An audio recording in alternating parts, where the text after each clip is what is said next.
बाहर वालों के तो बहुत सुख है कि उनको इतना बढ़िया आवभगत मिलेगा, लेकिन तुम स्वयं कर रहे हो कि नहीं? तुम स्वयं शिविर में बैठ रहे हो कि नहीं?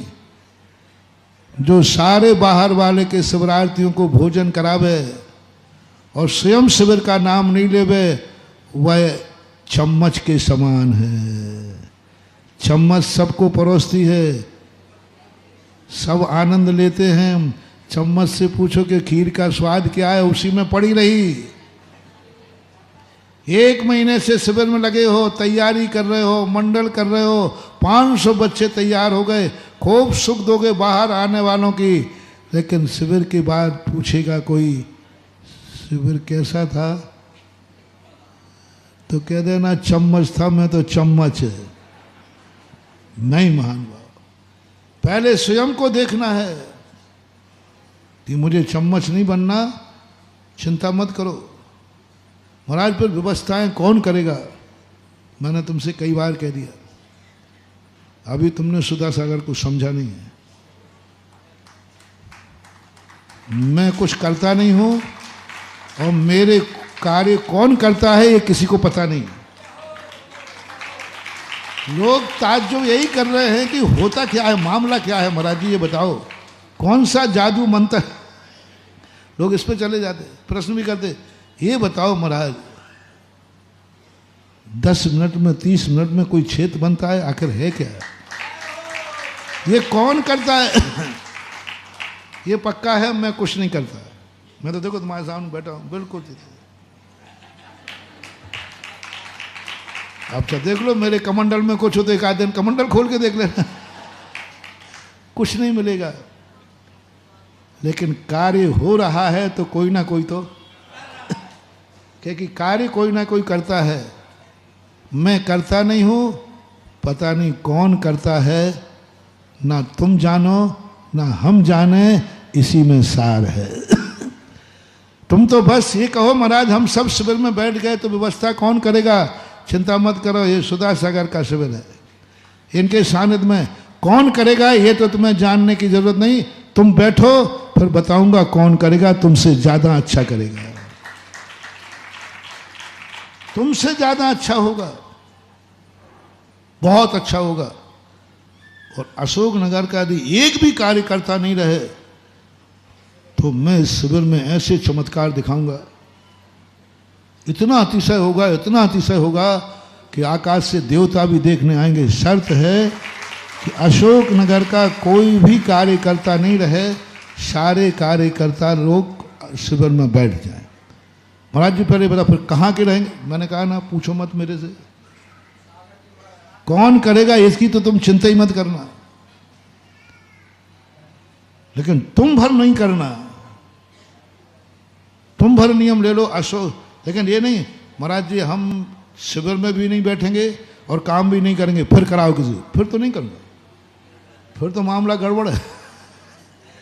मेरा अतिशय कब होगा? जब तुम सब शिविर में बैठो, और फिर कार्यकर्ता कहां से आएंगे, कौन आएगा, ये सुधा सागर का चमत्कार देखना। तुम पहले बैठो, जितने 500 वॉलेंटियर हैं सब आज उनके जो वॉलेंटियर में नाम लिखा है ना, उनके सबके फार्म भरवा दो,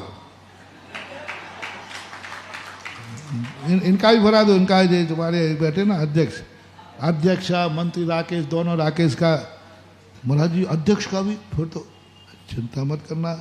जहां मैं बैठता हूं उस समय सारे अध्यक्ष खत्म, अकेला मैं ही अध्यक्ष रहता हूं।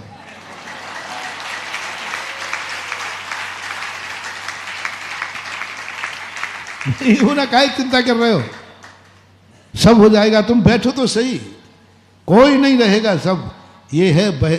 जब गंगा अपने घर आए तो पहले स्वयं चरणामृत, स्वयं गंगामृत, स्वयं अपने जीवन को धन्य करना चाहिए। बाहर वाले तो आएंगे ही, बाहर वालों की तुम्हारी तैयारी पूरी है, और ये तैयारी यदि तुमने कर ली तो बहुत बड़ी चीज महानुभाव।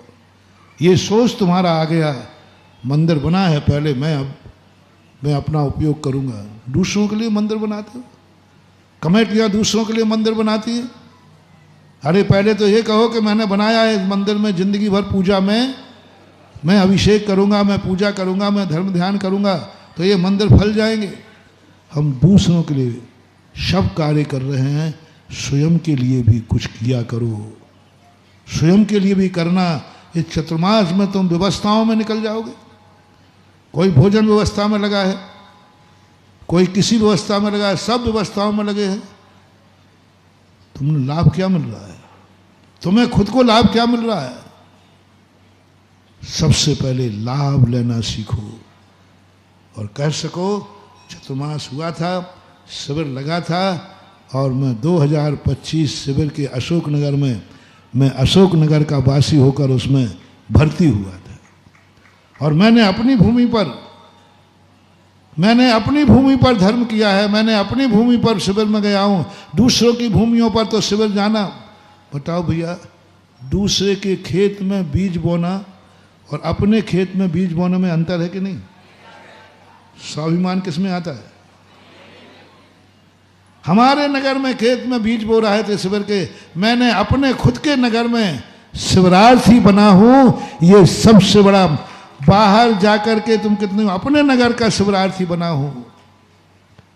और पड़ोसी वाला पूछे भाई तुम कहां से पधारे? तो मैं अशोकनगर से आया हूं। तो ये सबसे पहले होना चाहिए बाहर की व्यवस्थाओं के संबंध में। देखो बहुत अनुशासन तो होता ही है। इस शिविर में एड़ा खेड़ा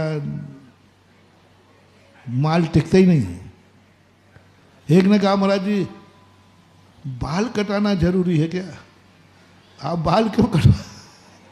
मैं बाल नहीं कटवाता हूं क्योंकि 10 दिन के लिए तुम्हें साबुन की जरूरत नहीं पड़े, कंघी की जरूरत नहीं पड़े। जो पर्व के दिनों में दर्पण नहीं देखता है वो कामदेव जैसा सुंदर बनता है।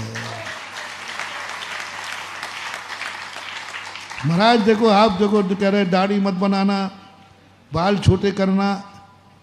मैं इसलिए कह रहा हूं कि 10 दिन दर्पण मत देखना, देखना ही नहीं पड़ेगा।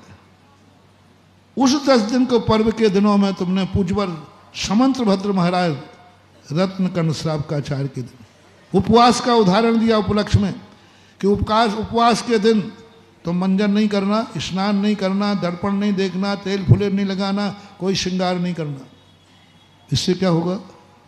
इससे तुम्हारा पर्व के दिन समर्पण हुआ, तुम्हें ऐसा सुंदर शरीर मिलेगा, ऐसी सुंदर जिंदगी मिलेगी कि तुमने पर्व के दिन पाप नहीं किए हैं ना, तो तुम्हें ऐसी भोग संपदा मिलेगी जो अनैतिक नहीं नैतिक होगी। नैतिक होगी। पर्व के दिनों में तुमने किया, पर्व के दिनों में तुमने चेहरा दर्पण में नहीं देखा, एक ऐसा सुंदर चेहरा मिलेगा कि सारा जगत तुम्हारे चेहरे को देखेगा।